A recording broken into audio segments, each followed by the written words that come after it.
Swastiastu.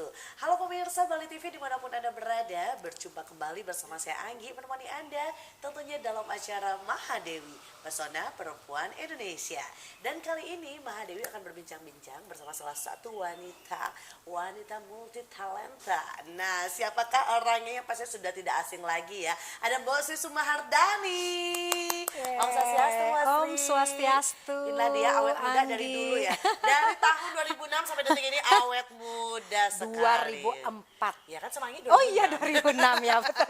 Masih nyebutnya Semanggi doang. Iya. Maksudnya apa Iya. kabar hari ini? Sehat, Sehat. Asungkare. Selalu sehat dan Alhamdulillah. semangat. Iya, semangat. Iya. Kelihatan ya semangat ya. Semangat dong. Walaupun tidak. Pacaran Mbak Sri itu selalu ada gitu. fight-nya gitu, semangat banget. Iya. Mbak Sri ini Iya. pemirsa Bali TV pastinya Mbak Sri itu terkenal dengan penyanyi. Sekarang menjadi public speaker. Nah, pengen tahu resolusinya kenapa bisa berubah? Dulu penyanyi sekarang menjadi wah begini caranya. Gimana prosesnya itu Mbak Sri? Ceritakan dong sama kita semua. Iya. Ketemu Anggi ini ada energi tersendiri loh. Walaupun Wow. saya dibilang semangat, ternyata Anggi lebih semangat lagi ya. Karena besar. Anggi tahunya saya sebagai penyanyi. Penyanyi. Ya, kalau di entertain saya memang penyanyi dan MC kan, Yes. sama kayak Anggi. Anggi ini juga penyanyi dan MC ya. Tapi sebenarnya kalau di karir itu saya adalah banker. Oh. Iya di salah Banker, satu iya ini betul ya. Saya banker hampir 28 tahun. Oh my God. Nah, itu dari sanalah sebenarnya ilmu-ilmu yang bisa saya sharingkan kepada masyarakat. Jadi ilmu di perbankan itu yang membuat saya tuh menjadi seorang public speaker. Jadi harus diakui itu ya. Iya. Nah, Jadi memang dulu di bank itu iya, banyak banget betul. ilmu dan juga pelajaran dengan pasti dengan customer dan juga klien. Iya, gitu ya. nah ditambah dengan jiwa entertain. Nah, kombinasi. betul. Kita punya jiwa entertain, tapi kalau entertain kita biasanya kan memandu acara kan atau menghibur orang. Nah, sekarang bagaimana kita punya knowledge ya, tapi kita bisa menghibur orang. Nah, itu. Tapi kenapa sih Ya. Mbak Sri berpikiran wah saya kayaknya cocok menjadi public speaker. Itu Ya. apa sih cikal bakalnya? Kenapa saya memilih ini? Gitu. Iya. Yang pertama nih, saya cita-citanya dulu adalah guru. Oh cita-citanya kecil tuh guru. Oke. Guru, tapi tidak kesampaian Oh, iya. karena masuknya ke banker. Oke. Tapi di banker pun saya juga suka mengajar. Artinya selain mengajar kepada anak-anak yang baru, juga senang memberi pengetahuan, memberikan informasi kepada masyarakat tentang dunia perbankan. Terutama di marketing ya. Marketing kita kan memberitahu produk-produk perbankan. Jadi guru juga, tapi di Iya. dunia yang berbeda. Betul. Nah, setelah senior nih menjadi seorang banker, saya punya pemikiran kok kayaknya dunia saya ini saja, terasa sempit ya, terasa tidak, Stuck gitu ya? iya tidak terlalu lebar, saya tidak bisa menjangkau banyak orang. Akhirnya dengan pertimbangan berbagai macam pertimbangan, saya memutuskan untuk resign.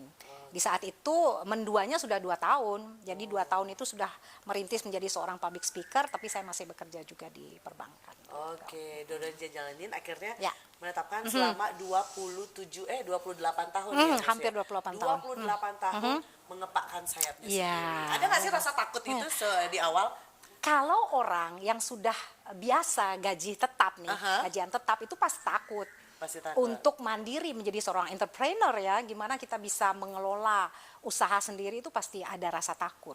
Ya, karena sudah terbiasa dengan gaji bulanan. Ya.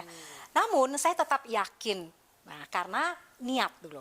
Niatnya apa? Ya kalau kita mau berubah profesi diniatkan dulu. Kalau niatnya itu adalah niat yang baik, karena niat saya itu adalah bagaimana saya bisa berbagi ilmu dan pengalaman yang saya miliki. Jadi bukan berbagi untuk finansial gitu ya. Finansial itu akan mengikuti. Jadi rezeki itu akan mengikuti dari niat baik kita. Wow. Gitu. Iya. Dan itu sudah terbukti. Ini ilmu yang luar biasa loh. Jadi kalau kita memang punya rezeki itu dari niat kita yang tulus, rezeki itu akan datang dari segala penjuru gitu iya, kan. betul. Jadi niatkan dulu yang baik. Niatnya apa ini? Finansial atau rezeki itu pasti akan mengikuti ke arah mana niat kita. Betul gitu. sekali. Tapi kalau misalnya kita memang sudah passion kita apa, untuk kita mendalaminya dengan tulus, dengan senang hati, Iya. hasilnya juga akan memuaskan. Iya, harus mencintai pekerjaan. Oh iya, luar biasa sekali Mbak Sri. iya. Di awal aja udah merinding loh gimana nanti kita ya. Nanti terus ngobrol tuh pulang-pulang lagi, aduh gimana nih Mbak Sri, gimana nih Mbak Sri. Seperti Anggi sekarang mencintai pekerjaan menjadi seorang presenter. pasti auranya akan bagus sekali. Aura gendut saya itu luar biasa masih. Wah, perbincangan kita semakin Ya. seru ya pemirsa. Nanti kita akan berbincang-bincang kembali lebih seru lagi bersama Mbak Sri Sumahardani. Seperti apa perbincangan kita, jangan kemana-mana, tetap di Mahadewi.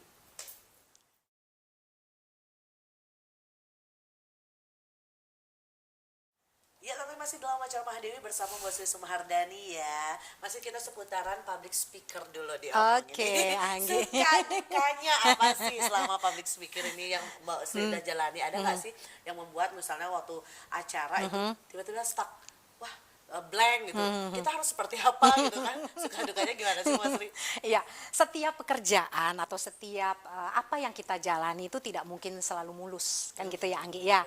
Anggi kan juga berpengalaman di dunia entertain ya, sama dengan di public speaker, suka duka itu selalu ada ya. Halangan kita jadikan itu bukan halangan, tetapi itu merupakan sebuah tantangan kan gitu ya.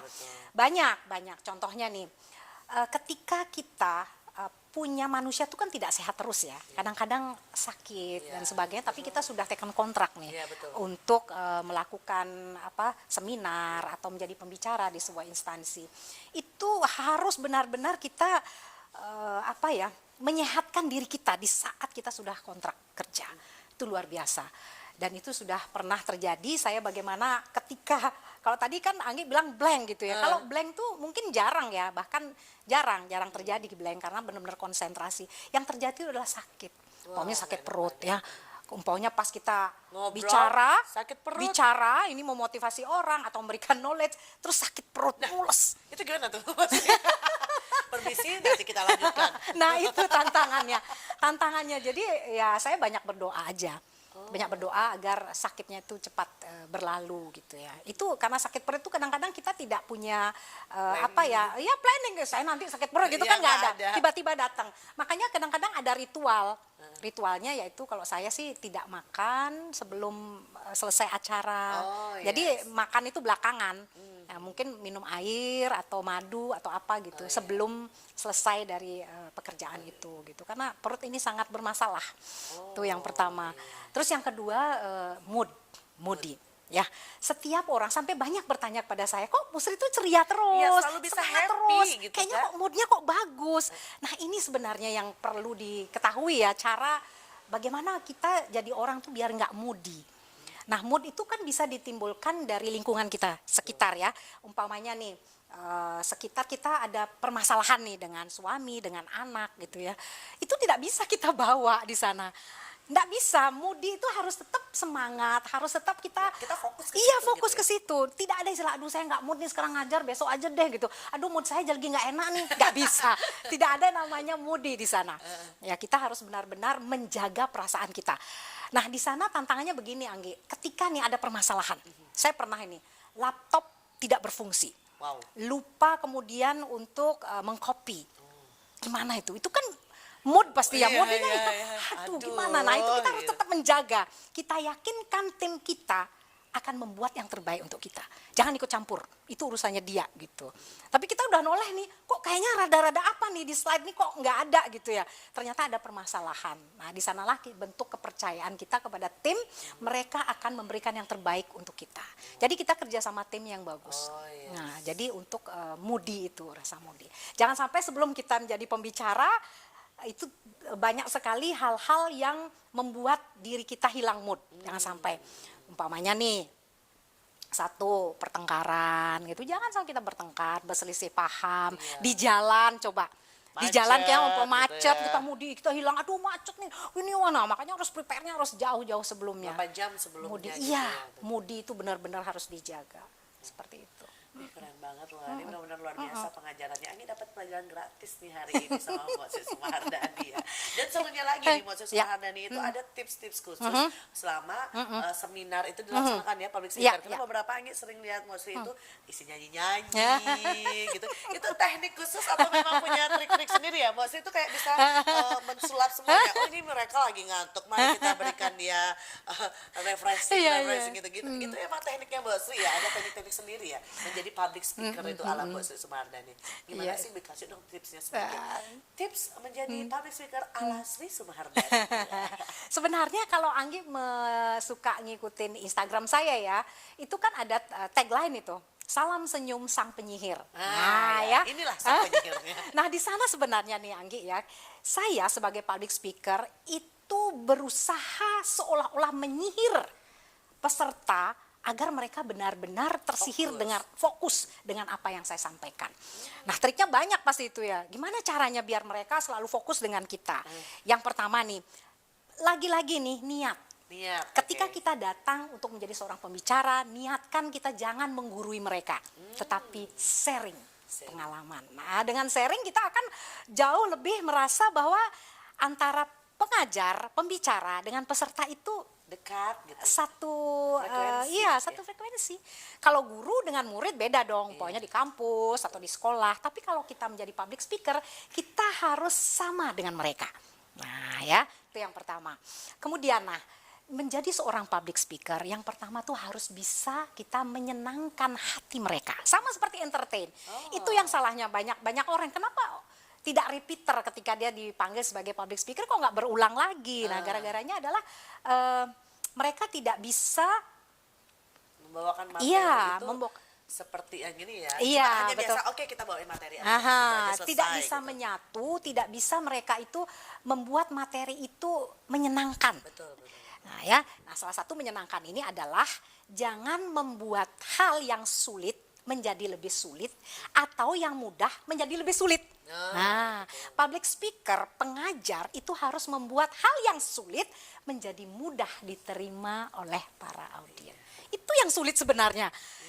Ada ini istilah-istilah sulit, ada pelajaran yang sulit lah gitu ya, materi yang sulit sebenarnya, tapi kita menyampaikannya itu tidak sulit. Jadi dengan cara dipahami. kita, betul. Itulah salah satunya menyenangkan hati mereka. Jadi tidak dengan menjelimet nanti mereka malah sulit. Apa maksudnya? Pulang-pulang dari seminar malah pusing dia. Iya, malah stres. Apa yang dimaksud dengan pembicara? Terlalu banyak istilah yang mereka tidak pahami. Kalau saya terkenal dengan menyederhanakan. Ya, menyederhanakan bentuk materi itu sehingga gampang untuk diterima oleh audiens. Itu perlu belajar khusus atau gimana sih? Maksudnya itu tuh perlu teknik khusus atau memang belajar dari buku atau memang dari pengalaman aja ataukah memang dengar saran-saran dari siapa yang Mbok Sri percayai? Iya. Kalau hal-hal seperti itu sebenarnya memang jam terbang ya, pengalaman. Terus yang kedua itu karena pengalaman saya menjadi banker lagi. Banker itu adalah melayani orang lain. Nah, jadi terbiasa melayani. Jadi kalau saya lihat nih audiens itu tidak berkenan dengan saya merasa gagal. Saya tidak melayani mereka artinya. Ketika saya menjadi seorang public speaker, itu saya melayani audiens saya gitu. Ya pengalaman ya. Betul. Tapi nanti seiringnya waktu pasti bisa. Jadi melihat misalnya orang lagi nggak mood, gimana caranya biar bisa dia menjadi mood lagi. Dari nyembang jadi senyum gitu. Hanya sang penyihir yang bisa. Wow, perbincangan kita semakin seru pemirsa. Nanti kita berbincang apa lagi ya. Jangan kemana-mana, tetap nonton dong. Tentunya dalam acara Mahadewi.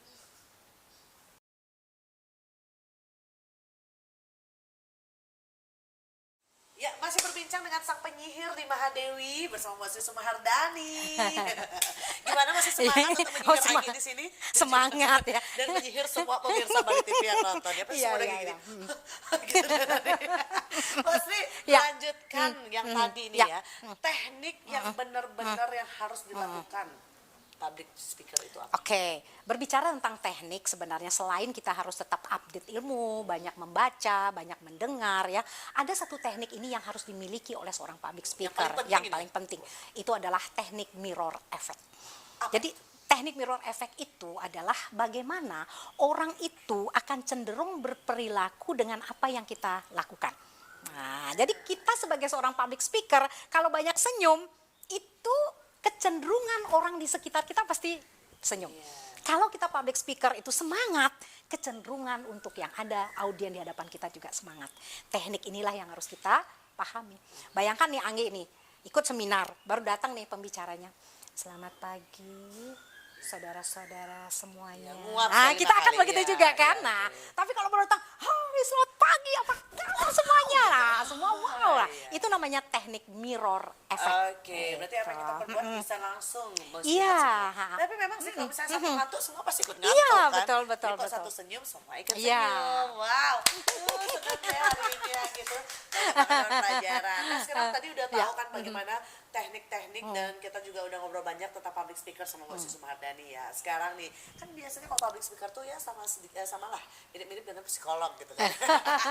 Menurut Mbak Susi Sumardani sendiri, ini sekarang yang benar-benar lagi booming Ya. dan juga lagi banyak diperbincangkan oleh masyarakat ya. Dimana kalau kita ini antara pendapatan wanita dan lelaki dalam rumah tangga. Nah, sering banget terjadi pertengkaran Iya, kan di iya, dalam iya. rumah tangga. Pertengkarannya apa? Pastinya tentang masalah materi. Betul, Nah, betul. sekarang kalau Finansial. menurut Mbak Susi sendiri, kalau misalnya sebagai wanita yang lebih tinggi penghasilannya dari lelaki atau suami, Ya, itu ya. menurut Mbak Susi bagaimana cara agar kita tetap harmonis di dalam Iya, rumah iya. tangga? Ini pertanyaan atau curhat sebenarnya? Oh enggak ya? Pertanyaan. Iya, iya. Sekali, Iya, iya, iya, Karena betul. ini banyak Betul, sekali. betul, banyak. Perceraian juga banyak sekali, apalagi tengah pandemi, Mbak Sri. Iya, Waduh, banyak sekali. Nah, di sini siapa tahu Mbak Sri bisa menyihir seluruh masyarakat agar, oh iya benar nih sang penyihir. Iya, iya. Silakan, silakan. Iya, iya. Anggi gini loh. Fenomena saat ini kan banyak itu emansipasi ya. Kita baru memperingati Hari Kartini kan April lalu ya. Banyak bicara atau bertanya kepada saya, apa sih menurut seorang Sri Sumardani emansipasi dan sebagainya. Sebenarnya begini, pertanyaan Anggi bagaimana jika dalam suatu rumah tangga memiliki pendapatan yang berbeda. Gap ya antara Iya, suami dan istri. Nah, disinilah banyak sekali saya mendapatkan pengalaman cerita dari teman-teman. Karena saya di sini kan sudah senior nih. Iya, Jadi orang-orang banyak yang curhat iya banyak curhat nih, apalagi ibu-ibu muda yang baru menikah 5 tahun, 3 tahun, 4 tahun itu goncangannya pasti betul, keras sekali. Nah, di sanalah finansial ini sangat mempengaruhi keharmonisan daripada keluarga. Saat ini loh. Nah, saat ini jika kita sebagai perempuan, Anggi kan perempuan juga, kita perempuan mempunyai penghasilan yang lebih tinggi dari suami kita, sebenarnya ada kata lagi emansipasi kembali. Kita jangan merendahkan suami, karena suami itu adalah imam dari keluarga. Jadi ketuanya yang yang mengelola, artinya yang jadi patut dicontoh dan sebagainya itulah suami. Imam ya kalau orang bilang ya.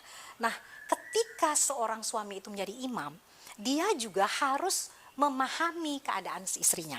Nah, ketika dia tidak mempunyai penghasilan yang lebih tinggi dari suami, lebih tinggi daripada istrinya, dia harus bisa mensupport istrinya.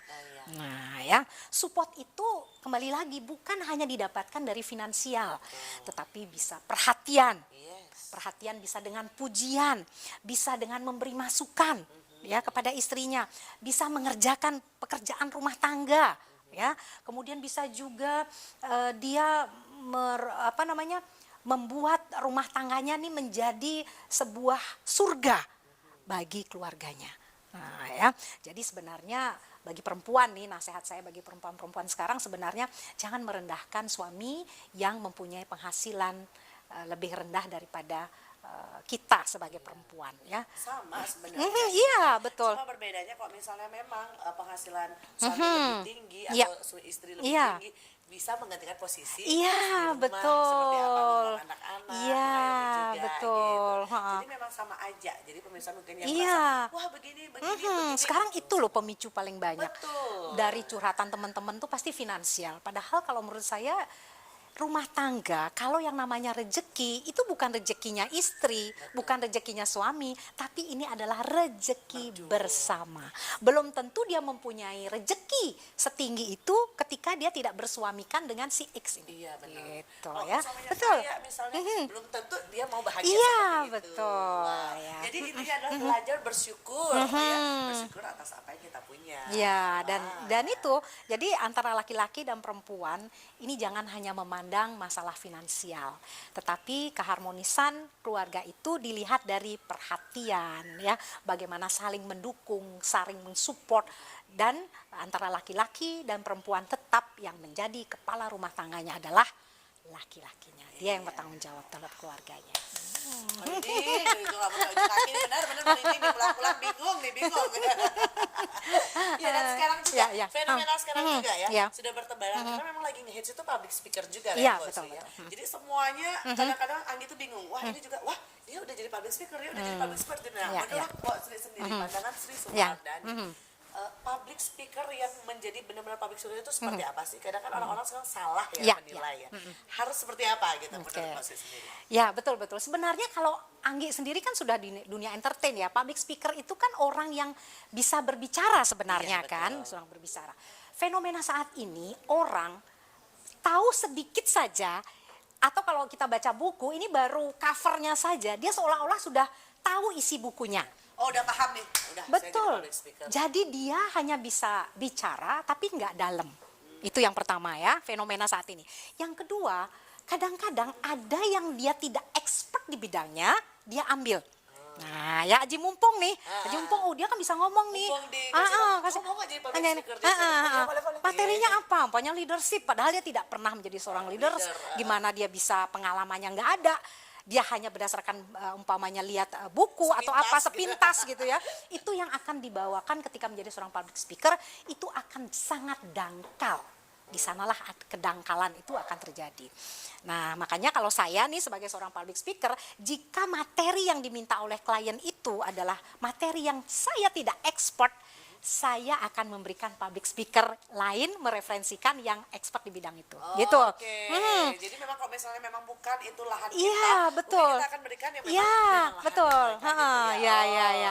Jadi enggak semuanya. Enggak. Udah saya ambil aja semua. Saya ada bidang-bidang yang tidak saya kuasai, namun klien saya minta saya yang menjadi tutor atau menjadi public speakernya, saya mundur atau saya mereferensikan orang. Gitu biasanya. Itu baru. Contoh yang umpamanya bagaimana caranya menjadi presenter berita di TV. Nah, itu kan saya nggak ekspor. Saya mungkin panggil Anggi atau teman-teman di Bali TV yang bisa membantu. Nah, itu contohnya. Wow, ini benar-benar bijak ya. Ini tidak mengandalkan ego aja betul, gitu kan. Baru tahu sedikit sudah langsung semuanya dianggap bisa. Luar biasa loh, patut dicontoh nih Mbak Sri ya. Jadi Mbak Sri apapun mungkin tidak ego dan apapun yang bisa Mbak Sri bisa diambil. Harus banyak belajar pengalaman orang yang sudah expert di bidangnya. Nah, tapi harus tetap belajar. Iya. Maksudnya kasih saran juga tetap mau. Gitu, iya, betul. Ya, banyak berguru, artinya ketika sekarang memulai nih menjadi seorang public speaker, bergurulah kepada orang yang senior. Tanya, gimana kalau saya seperti ini? Jadi jangan berhenti untuk belajar. Iya, itulah bagusnya kalau public speaker dan juga apapun kita harus rendah hati. Iya, betul. Terbuka. Iya. Orang yang membuka diri itu orang yang mau belajar. Iya, memberikan saran boleh. Ya. Negatif atau positif Iya, kita terima. betul. Dan sekarang nih mau lihat nih, nanti kita akan saksikan bersama pemirsa. Public speaker dari tadi udah berbicara sama engineer ya, kita udah tahu, ini Mbak Sri Sumardani. Tapi kita pengen tahu juga nih, kita flashback Mbak Sri ke nyanyi. Gitu ya. Jadi aku mau dengar Mbak Sri itu nyanyi seperti apa. Jangan kemana-mana, tetap di acara Mah Dewi.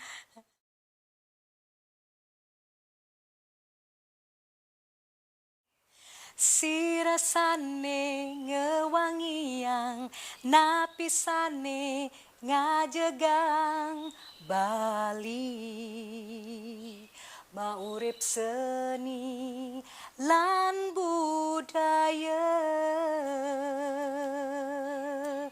sane pina kemeyatnya Bali kelokta kedua negara sami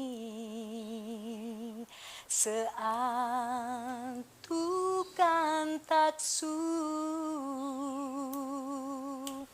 ngiring sarang-sarang jagelan lestarian ngiring sarang-sarang laksana yang trihite karana. Mbak Ocha, maafkan saya ya. Artis multi talenta. Nanti lo bilang kayak, Harusnya langsung di komen. iya, oh, menurut saya galaknya kayak Bu Sri. Ini penyanyi iya, MC iya, banker sekarang udah jadi public speaker. Nah gimana lagi, luar biasa sekali. Pokoknya sukses selalu deh buat Bu Sri. Terima kasih. Selalu ceria, selalu semangat Ya. yang seperti ini ya. Ya, Jadi kita betul, sudah betul. tahu kalau Bu Sri, wah semangat dan senyum luar biasa. Oke, terakhir Bu Sri buat semuanya pemirsa Bali TV yang lagi nonton. Nah terakhir, kasih motivasi buat mereka yang berkarir agar selalu semangat dengan karir yang mereka jalankan. Silakan. Oke ya. Baik, sebagai seorang public speaker, saya berkewajiban agar memberi semangat dan motivasi kepada seluruh masyarakat yang menonton acara ini ya. Yang pertama, dalam hal karir kita harus mencintai pekerjaan apa yang kita lakukan. Karena dengan mencintai pekerjaan itu, maka kita akan dengan mudah bagaimana kita bisa bermanfaat bagi orang-orang di sekitar kita. Kita akan lebih semangat untuk melakukannya. Dan kita pun selalu akan mendapatkan hal-hal positif dari apa yang kita lakukan dan dari apa hasil dari yang kita lakukan. Oke, jadi tetap semangat, banyak belajar, banyak mendengar, dan selalu membuka diri untuk menerima kritikan dan masukan orang lain. Salam senyum, sang penyihir, Sri Sumahardani. Wow. Terima kasih sang penyihir. Iya, sama-sama. Sudah menyihir saya hari ini. Semoga besok menjadi lebih baik lagi ya. Tapi Anggi semangat nggak? Oh semangat dong. Jadi ngeliat musik senyum lagi udah gini tadi. Oke gitu. Makasih lo Mas. Ya sama-sama Anggi. Dan tentunya pemirsa, demikianlah tadi kita saksikan bersama ceramah Dewi bersama sang penyihir Sri Sumahardani. Semoga bermanfaat tentunya. Akhir kata bersama saya Anggi undur diri dari hadapan Anda. Terima kasih atas perhatian dan kebersamaan Anda. Sampai jumpa dan Om Santi Santi Santi Om. Majulah perempuan Indonesia.